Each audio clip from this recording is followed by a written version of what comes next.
Halo semuanya, selamat datang di sesi ketiga yaitu mengenai class, object, attribute, dan method. Oke, sekarang ini kita bakal masuk ke yang paling penting ya sebenarnya di dalam OOP. Kalau kemarin atau sebelumnya itu kita mempelajari mengenai konsep dan cara berpikir dari OOP, sekarang kita mulai nih masuk ke struktur dasar di kodenya.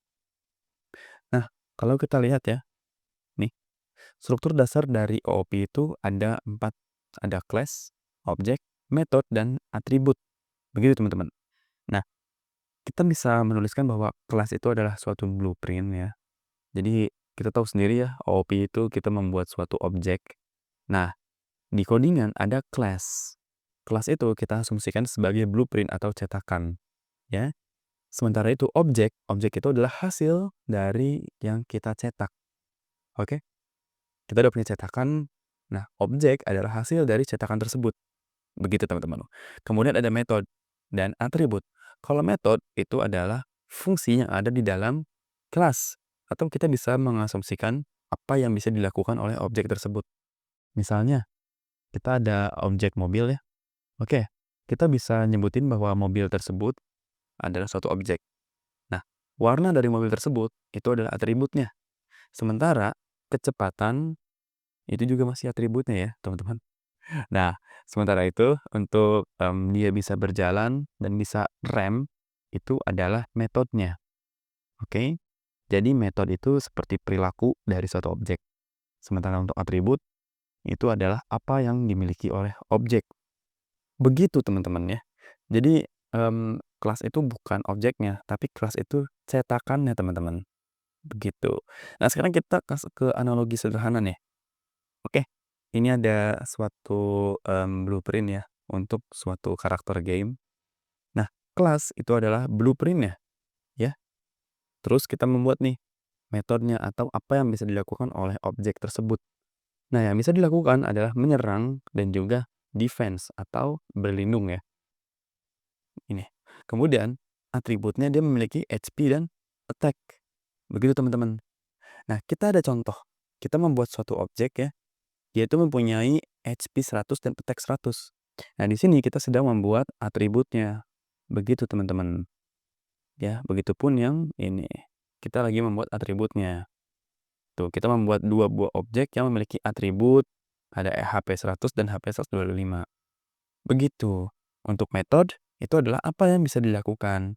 Ya, kita udah bisa lihat ya, dia bisa menyerang dan juga bisa berlindung. Bahkan kita bisa menambahkan metodenya seperti dia bisa heal, bisa loncat, dan semacamnya. Begitu teman-teman. Nah, sekarang kita langsung coba aja nih di VS Code kita. Oke, kita udah ada di VS Code nih. Sekarang kita buat mempelajari OOP ya. Kita langsung aja. OOP itu kita biasa menuliskan dengan kelas ya. Sebelumnya kita udah mempelajari kelas itu adalah blueprint. Ini. Kemudian di samping kelas kita menaruh atau meletakkan fungsi. Bukan fungsi, nama dari kelasnya. Misal kita ingin memberi nama kelasnya adalah hero. Gini ya teman-teman. Nah, kita taruh pass. Nah, ketika kita membuat pass ini ya, kelas dan juga namanya kemudian pass ya. Ini tuh kita sedang membuat objek kosong atau blueprint kosong. Begitu teman-teman. Nah, setelah kita membuat blueprint kosong ini ya, ini kan sintaks dasarnya ya kayak gini. Nah, kita belum ada apa-apa nih atau belum ada isinya di dalam objek tersebut. Nah, gimana cara kita mengisi atau cara membuat objeknya? Pertama cara membuat objek dulu. Bisa kita ingin membuat objek hero 1. Ya, begini. Kita tinggal tulis saja hero dalam kurung, membuat objek. Nah, ini adalah perintah untuk membuat suatu objek, teman-teman. Tadi kita rapihin dulu, membuat objek. Begini, teman-teman, untuk membuat suatu objek. Sederhana banget. Nah, misalnya ya, teman-teman, kita ingin memberikan atribut di dalam objek tersebut. Gimana caranya? Ya kan? Oke, kita bikin dulu. Nah, caranya adalah kita menggunakan instruktor, ya, tulisannya gini, instruktor, ya, yaitu init dev underscore underscore init. Nah, ada nih. Kita langsung aja tab, langsung jadi ya. Nah, kita langsung aja bikin deh. Ini kan udah self nih. Self ini itu menandakan objek yang sedang aktif, teman-teman. Nanti akan kita jelaskan lebih lanjut ya, kalau kita pelajari. Misal kita membuat objek hero, dia itu mau memiliki nama, HP, dan juga attack-nya, kayak di game ya. Kemudian kita bikin self.nama, nama. Nah, ini kita bikin atribut HP yaitu HP dan kemudian self attack. Attack adalah attack. Nah, seperti ini teman-teman.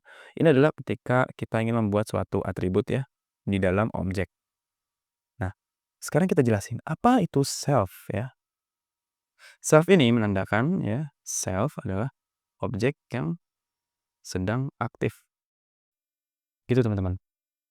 Nah, bisa nggak diganti selain self? Bisa aja. Ini kita ubah ya. Jadinya, nah kayak gini deh. Error atau enggak? Error jelas ya, karena ini belum ada isinya. Misal kita memberikan isi yaitu namanya Stark. Dia memiliki HP sebanyak 9.000 dan damage-nya 140 misal. Ya, kita run. Dia nggak error teman-teman. Ya, walaupun ininya ASD ngasal gitu. Nah, kenapa kita biasanya pakai self? Sebenarnya self ini adalah aturan tidak tertulis ya teman-teman.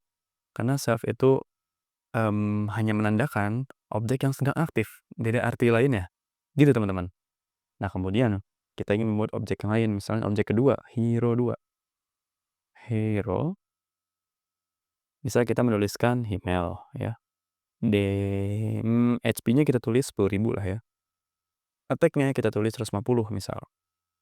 Nah, ini kita sedang membuat dua buah objek yang berbeda ya. Nah, namun di sini tuh hanya membuat objek aja dan atributnya. Sekarang gimana cara kita membuat agar mereka ini mempunyai metode atau bisa berperilaku yang kita mau, seperti menyerang atau sejenisnya. Begitu teman-teman. Caranya adalah go.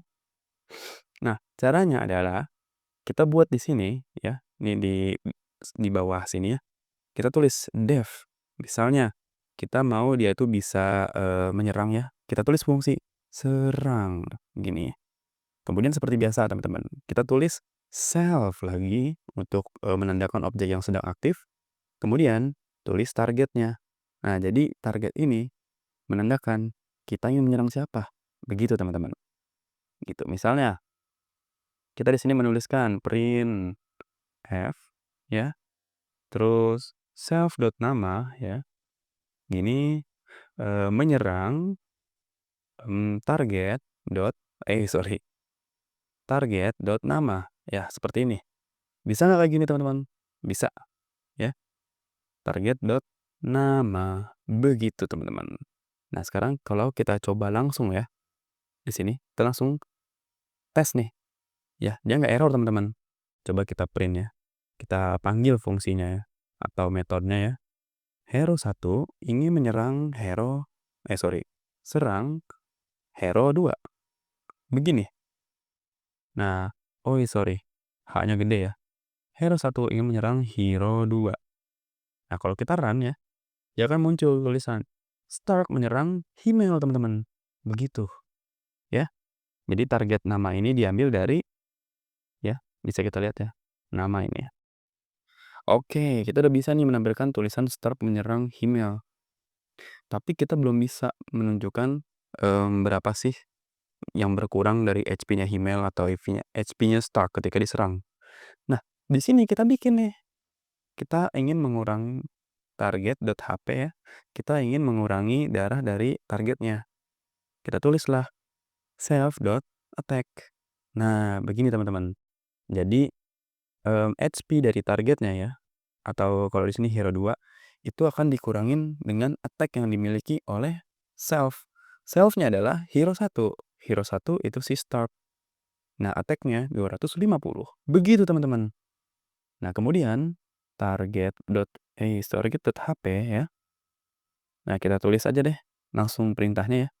Print f ya. HP target.nama ini sekarang berkurang menjadi target.hp. Begitu teman-teman. Nah, coba kita run ya kodenya. Lihat, Stark menyerang email. HP email sekarang 750. Padahal awalnya 1000. Begitu teman-teman. Nah, kalau kita ubah nih jadinya hero 2 serang ya, hero 1 begitu. Lihat, Stark menyerang Himmel, darahnya Himmel berkurang nih 750. Himmel menyerang Stark, HP Stark sekarang 8850. Nah, ini yang ditunjukkan saat kita awal-awal belajar OOP, teman-teman. Kita nggak usah menggunakan if else. Lihat, sederhana. Kalau kita mau nambahin lagi perintahnya yang banyak gitu ya, kita tinggal copy paste. Selesai. That's it. Itulah kenapa OOP ini tuh penting banget, teman-teman. Oke, sampai sini aja ya untuk pengenalan OOP sampai saat ini.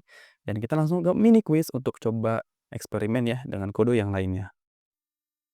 Oke semuanya, sekarang kita udah ada ya di mini quiznya.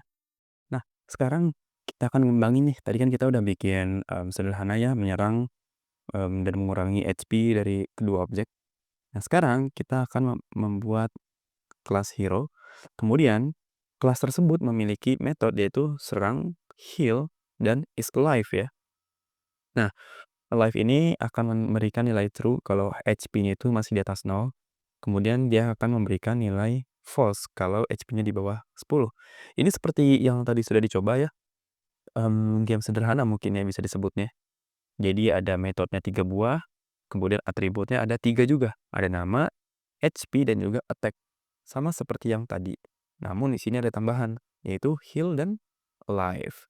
Begitu aja teman-teman untuk mini quiz kali ini ya. Bisa dikembangin juga. Kita langsung coba ya. Oke, sampai sini aja sesi kali ini dan sampai jumpa di sesi selanjutnya.